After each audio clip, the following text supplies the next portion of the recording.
दोस्तों अभी मैं शमशान में हूँ।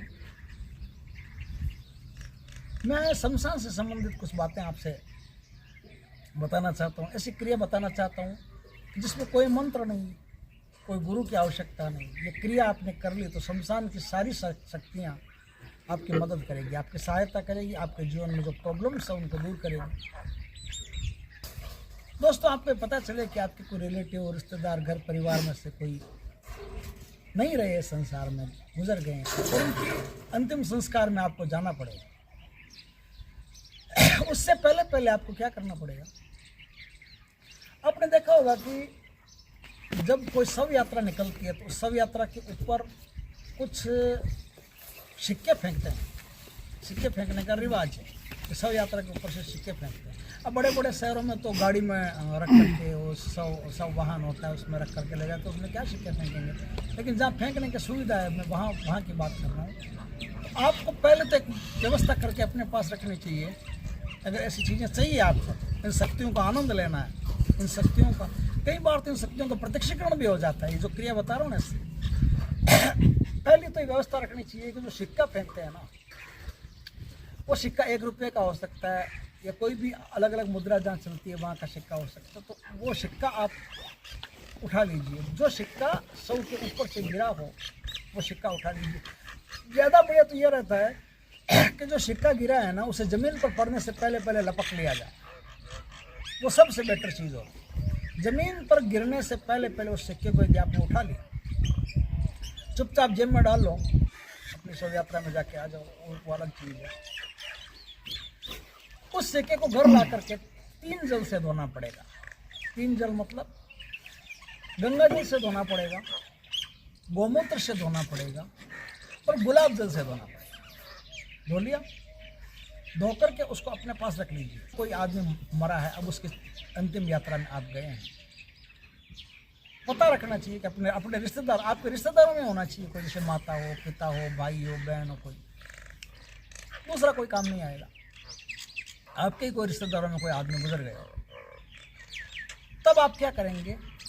3 दिन के बाद में, और तीसरे दिन क्या होता है, तीसरे दिन उनको जल देने के लिए जाना पड़ता है शमशान में। चिता के चारों ओर परिक्रमा निकाल करके जो उनके बेटे पुत्र वगैरह होते हैं वो जल देते हैं। वो पानी में दूध मिला करके उनको अर्पण करते हैं, तर्पण करते हैं। वो शमशान तर्पण कहते हैं उसको। तो शमशान तर्पण करने के बाद में अब आप चुपचाप वहाँ जाइए, जा कर के और शमशान तर्पण करते हैं तो क्या करते हैं, चिता होती है ना, चिता के चारों ओर जो लकड़ियाँ वगैरह, कोयले वगैरह कुछ भी होते हैं, उन्हें इकट्ठा कर दिया जाता है, एक तरफ ऐसे कर दिया जाता है। अब आपको क्या करना है, पता करना है कि सर किस तरफ था, पैर किस तरफ थे। आपको पता ही रहेगा, आप सब शव यात्रा में गए हो तो पता ही रहेगा, अंतिम यात्रा में गए हो तो उसके पैरों की तरफ वो 1 रुपये का सिक्का आप गाड़ दो। और इस तरह से गाड़ो कि एकदम चुपचाप, किसी को खबर नहीं होनी चाहिए कि आपने क्या किया। गाड़ दिया आपने, पता रहना चाहिए कहाँ गाड़ा, बस इतना ध्यान रखें। गाड़ के ऊपर सब मिट्टी विट्टी कर दो, सब बबू तेल वो भस्मी वगैरह सब कर दो, पता नहीं चलेगा। उसको जब उसका शुद्धिकरण नहीं हो जाए, मतलब जैसे शुद्धिकरण तो 3 दिन में हरिद्वार जाते हैं तब हो ही जाता है, जैसे एक तरीके से तो, लेकिन 12वें दिन जब उसका पूर्ण काम होता है, उसकी पूर्ण क्रियाएं हो जाती है, उसके बाद में 13वें दिन या आप रात्रिकाल में जाएं, रात्रिकाल में 12 बजे के आसपास वहाँ जाएं, जा कर के बिना बोले घर से जाएं, बिना चप्पल जूता पहने घर से जाएं, किसी से बात आपको करनी नहीं है। कई लोग ऐसी समस्या भी रहती है कि अगर शमशान बहुत ज़्यादा दूर हो तो जाना संभव नहीं है, तो आप मोटरसाइकिल पर जा सकते हो, आप गाड़ी में जा सकते हो, लेकिन चप्पल जूते घर से निकलते समय कहीं भी चप्पल जूते नहीं पहनते। और आपकी गाड़ी पर यदि कोई चमड़े का कुछ हो तो उसको ध्यान रखें कि चमड़े को छूना नहीं है किसी भी हालत में।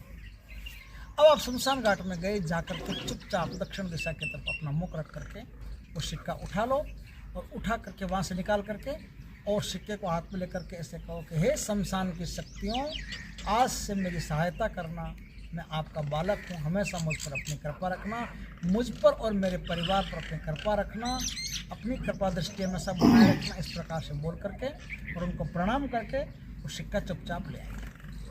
ला करके उसे किसी काले कपड़े में बांध करके गुप्त स्थान में रख दीजिए और हर अमावस्या और पूर्णिमा को उस पर गुलाब का इत्र लगाते रहें। बस हो गया काम। कोई मंत्र की आवश्यकता नहीं, कोई किसी गुरु की आवश्यकता नहीं पड़ती इसमें। आपने क्रिया कर ली, क्रिया करने के साथ ही वो शमशान की जो ताकतें हैं, शमशान की जो शक्तियाँ हैं, वो आपको प्रोटेक्ट करेगी, आपकी सहायता के लिए खड़ी रहेगी। किसी भी प्रकार की कोई भी समस्या होगी आपकी, उस समस्या से आपको निकालने का पूरा प्रयास करेगी। हाँ, अब ऐसी समस्या हो जो परमात्मा की दी हुई, उसमें तो आत्मा क्या करेगी और दूसरा कोई क्या करेगा, देवी देवता भी कुछ नहीं कर सकते। जैसे परमात्मा ही किसी को दुख देना चाहते हो, या परमात्मा और उसके कर्मों के कारण ही उसके जीवन में कोई मृत्यु पैदा करते हो, कष्ट पैदा करते हो, कुछ भी पैदा करते हो, तो उसमें तो कोई कुछ नहीं कर सकता। लेकिन जो दूसरी आपदाएं हैं, जो जिससे नेगेटिव एनर्जीज वगैरह है, उनके कारण कोई परेशानी हो, तो वो सारी परेशानियां शमशान की शक्तियां दूर कर देती हैं। और शक्ति को रोज़ प्रणाम करने से, रोज़ प्रणाम करते रहने से वो शक्तियाँ उस व्यक्ति को आभास भी कराने लगती है कि मैं तुम्हारे साथ हूँ और तुम्हें चिंता करने की कोई आवश्यकता नहीं है। इसमें लोग कुतर्क करेंगे कि भूत आ जाएंगे, प्रेत आ जाएंगे। भूत प्रेत ऐसी कोई जगह नहीं है जहाँ नहीं है। इस संसार में सब जगह भूत प्रेत पिशाच सब निवास करता है। आपको दिखते नहीं है, आपको छूते नहीं है, आपको छू नहीं सकते, ये अलग बात है। लेकिन ऐसी कोई जगह नहीं है जहाँ है नहीं। मंदिरों तक में भूत प्रेत रहते हैं। जो यकीन करते हैं, जो जानते हैं, सिर्फ वही इस बात पर यकीन करेंगे। जो नहीं जानते हैं वो तो डफर है, तर्क करेंगे, उनको क्या मतलब। तो इस प्रकार से आप शमशान की शक्तियों की पूरी सहायता ले सकते हैं, उनकी कृपा प्राप्ति कर सकते हैं। लेकिन इसके साथ एक शब्द और जुड़ा, एक बात और जुड़ी है कि जो भी कोई ऐसी क्रिया करता है और शमशान की शक्तियों की पूरी सहायता चाहिए, तो शमशान में आपको क्रिएटिविटी भी करनी पड़ेगी। जैसे शमशान के पेड़ पौधे, उनमें पानी देना, शमशान की सफाई करना, शमशान में हर बुधवार को या किसी भी अमावस्या को जा करके झाड़ू ले जा करके सफाई करना, शमशान में कुछ सिक्के फेंक करके आना, तांबे के सिक्के या कोई खोटे सिक्के फेंक करके आना। इस प्रकार की जो क्रियाएं हैं, शमशान में कोई पक्षी वगैरह हो, उनके लिए पानी की व्यवस्था करना, शमशान में कोई पशु आते हो तो उनके लिए पानी की व्यवस्था करना, ये सब जितना काम आप करते रहोगे ना, उतना आप आश्चर्य करोगे, आपकी एकदम से ग्रोथ हो रही है, एकदम से तरक्की हो रही है। काम धंधा व्यापार व्यवसाय सब में बढ़ोतरी हो रही है। मज़ा आ जाएगा, आपको आनंद आ जाएगा। दोस्तों, हालांकि ये समय नहीं है मेरा वीडियो बनाने का, लेकिन जब मैं शमशान में बैठा हूँ और मुझ पर जैसे आज ये समय आया है कि मेरी माता जी आज दिवंगत हो गई, मैं आया हूँ, तो कोई भी शमशान में आता है उसके साथ ये होता ही है। हर जो पैदा हुआ है वो मरेगा ही, ये संसार का अटल सत्य है, नियम है। तो उनको ये बातों की जानकारी रहनी चाहिए, इसलिए सामान्य रूप से मैंने ये बातें आपको बता दी। जय श्री राम दोस्तों।